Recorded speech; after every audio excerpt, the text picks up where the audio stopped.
A man fakes his own death to become a ghost, erasing his past to change the future. He's a billionaire inventor, haunted by the atrocities he witnessed during a mission in a war-torn country called Turkestan. He decides he can do more good as an untraceable phantom than as a public figure. He recruits a team of other ghosts, individuals who are the best at what they do and are also willing to leave their old lives behind. The team is given numbers instead of names to protect their identities and detach from their pasts. The billionaire is 1, the leader and strategist. 2 is a former spy, a tough and resourceful operative. 3 is a hitman, skilled in combat and taking down targets without a second thought. 4 is a parkour expert and thief, a skywalker who can go anywhere. 5 is a doctor, the one who patches them up when things go wrong. And 6 is the driver, an expert behind the wheel who can handle any chase. Their mission is to orchestrate a coup in Turkestan. The country is ruled by the brutal dictator Rovak Alimov, who uses chemical weapons on his own people without any remorse. The team's plan is to replace Rovak with his democratic and peace-loving brother, Murat Alimov, who is imprisoned somewhere in the country. This is their first big mission as a team, and it starts with a chaotic car chase in Florence, Italy. The team is trying to get information from a lawyer who works for Rovak's inner circle. The chase is insane, with bullets flying everywhere and cars crashing left and right. 4, the Skywalker, is running across the rooftops, even on the famous Duomo, trying to keep up and provide support. The chase is a baptism by fire, and not everyone makes it out. During the intense pursuit, 6, the driver makes a critical error. He swerves to avoid hitting a group of children, and their car is impaled by a massive piece of construction equipment. He doesn't survive the crash. The team is shaken, but 1 is ruthless. He reminds them that they are ghosts, and ghosts don't have time to mourn. They have a mission to complete. The loss of 6 hangs heavy, but they press on. After the chaos in Florence, they manage to get the information they need: the location of Rovak's 4 top generals. The plan is to take them down simultaneously during a trip to Las Vegas. But first, they need a new driver. They find a former Delta Force sniper named Blaine, who is suffering from survivor's guilt after a mission gone wrong. He's hesitant at first, but 1 convinces him to join. Blaine becomes the new 7. He's not just a driver. His sharpshooting skills are a massive asset to the team. He's haunted by his past, but finds a new purpose with the ghosts. The team heads to Las Vegas to execute their plan. The 4 generals are staying in a high-rise penthouse. The ghosts devise a complex and audacious plan to take them all out. For uses his incredible parkour skills to scale the outside of the building. 3 and 7 set up sniper nests, while 1 and 2 coordinate the operation from a nearby command center. The plan involves creating a massive distraction. They use powerful magnets to essentially turn the penthouse into a giant, deadly pinball machine, causing chaos and confusion.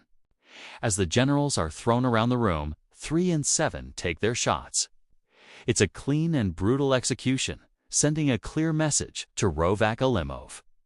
With the generals eliminated, the next phase of the mission is to find and rescue Murat Alimov, Rovak's brother. They track him to a heavily guarded high-rise building in Hong Kong. 1 devises another daring plan. They will use the same magnetic technology to create a massive pulse, temporarily disabling the building's security and creating a window of opportunity. The team infiltrates the building. 4 scales the exterior, 2 fights her way through guards inside, and 5 is on standby for medical support. It's a high-stakes coordinated assault.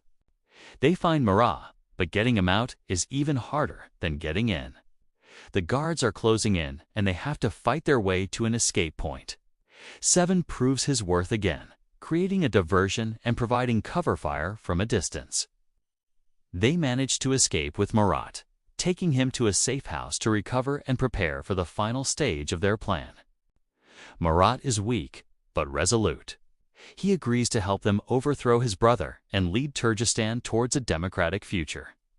The final act takes place in Turkestan. The team's plan is to hijack the state-run television broadcast during one of Rovak's national addresses. They will broadcast a speech from Murat, showing the people that a better alternative exists and inspiring them to rise up against the dictator. The team splits up. 3 and 4 go to the television station to take control of the broadcast tower. 1, 2, and 7 are on the ground, protecting Murat and dealing with Rovak's personal army. Rovak is on his lavish yacht, feeling secure and untouchable.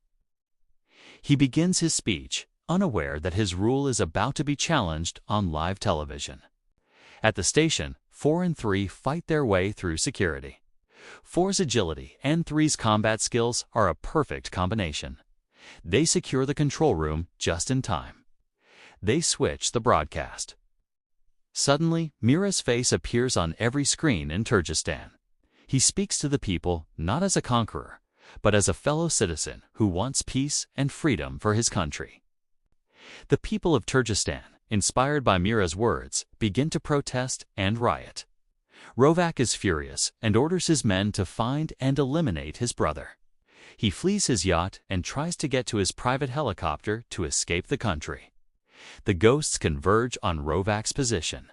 An intense final battle ensues on the docks. 2, who has a personal vendetta against Rovak from her past, leads the charge. 7 uses his sniper skills to pick off Rovak's guards from afar, while 1 coordinates the assault, ensuring Murat stays safe amidst the chaos. They manage to corner Rovak on his own yacht, but instead of killing him, they have a different plan. They want him to face the people he has oppressed. They capture Rovak and leave him in the middle of a refugee camp, surrounded by the very people whose lives he destroyed. The crowd, filled with rage and a desire for justice, closes in on him. His fate is sealed by his own victims. With Rovak gone and Murat poised to lead, the mission is a success. The team has done the impossible, toppling a brutal regime without any official backing. In the aftermath, the team members finally allow themselves a moment of connection. They've been through hell together and have formed a strange, unspoken family bond. Blaine, number 7, visits the graves of his fallen comrades from his old unit, finally able to find some peace. He leaves behind a token, a sign that he's moving on. 1 watches from a distance, seeing that his team is finding their own ways to cope and heal. He has created a new kind of family, a group of ghosts who fight for the living. They may have given up their names and their pasts, but they have found a new purpose. The world will never know who they are, but it will feel the effects of their actions. The team gathers again, ready for their next mission. A new group of phantoms united by a common goal to make the world a better place, one mission at a time. They are the ghosts, and their work is far from over. That's all for this recap. Don't forget to like, share, and subscribe to Movies Recap Repo for more content like this. See you in the next video.